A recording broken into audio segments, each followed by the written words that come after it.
Let's take a look at the build you saw in the ISA using the Breen Plesh Tral Heavy Raider. Using a Disruptor cannon build. I'm using the Terran Task Force Disruptor Dual Heavy Cannons, the sensor-linked Wide Arc Disruptor Dual Heavy Cannon, and 2 Spiral Wave Disruptor Dual Cannons. Then I used the Elite Fleet Intervention Protomatter Deflector Array from the Fleet Colony with the weapon specialization. Then I used the prevailing fortified impulse engines from the competitive reputation, the prevailing fortified warp core from the competitive reputation, and the prevailing innervated resilient shield array from the competitive reputation, which gives you the 3-piece for that set: the hull capacity, control counter or control expertise, the weapon specializations, and the coagulating particle resilience, the bonus resistance rating. Then for the aft weapons I use the Spiral Wave Disruptor turret and a heavy biomolecular disruptor turret from the Undine reputation.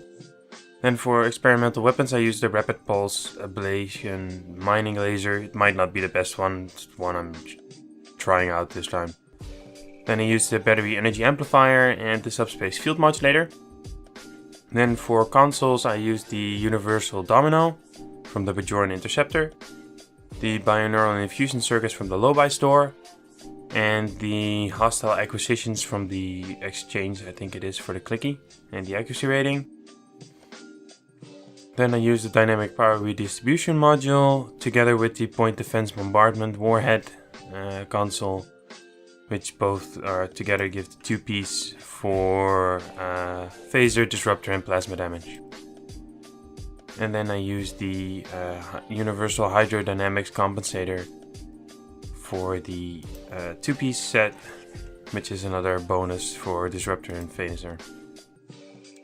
And then I use 3 Tactical Vulnerability Located Disruptor and 2 Colony Tactical Consoles Disruptor Kinetic, which proc... actually I'm not even proccing it, now that I think about it. Oh well, should have set that up. But using the skill tree, very tech focused.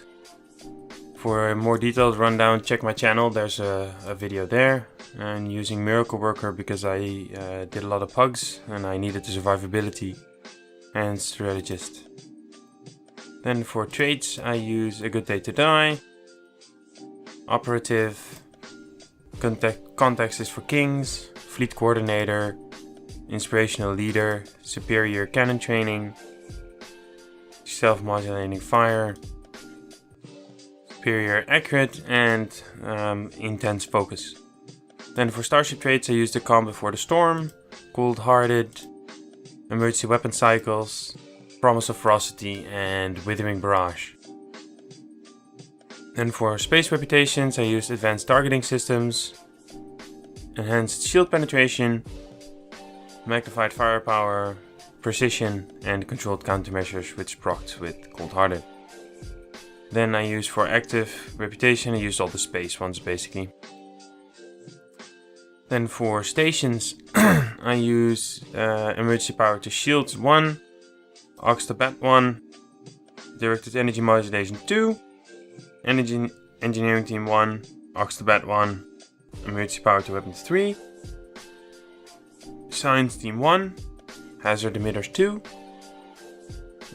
Tech Team 1, Distributed Targeting 1, Attack Pattern Beta 1, Chemosite Laser Weaponry 3, and Cannon Scatter Volley 3. And to actually proc the tactical consoles from the colony, you'd probably have to switch out the tactical team or the distributed targeting for a beam skill to make it proc more than just on the Cannon Scatter Volley. And then lastly the active duty officers, which is the chance for stacking crit severity buff on firing energy weapons, space increased damage versus Borg, attack pattern beta restores hull on firing, and 3 technicians for the Oxabat build. And of course the Warfare Master space increased damage versus all. That was this build. I hope this was useful. Like and subscribe, and see you in the next one.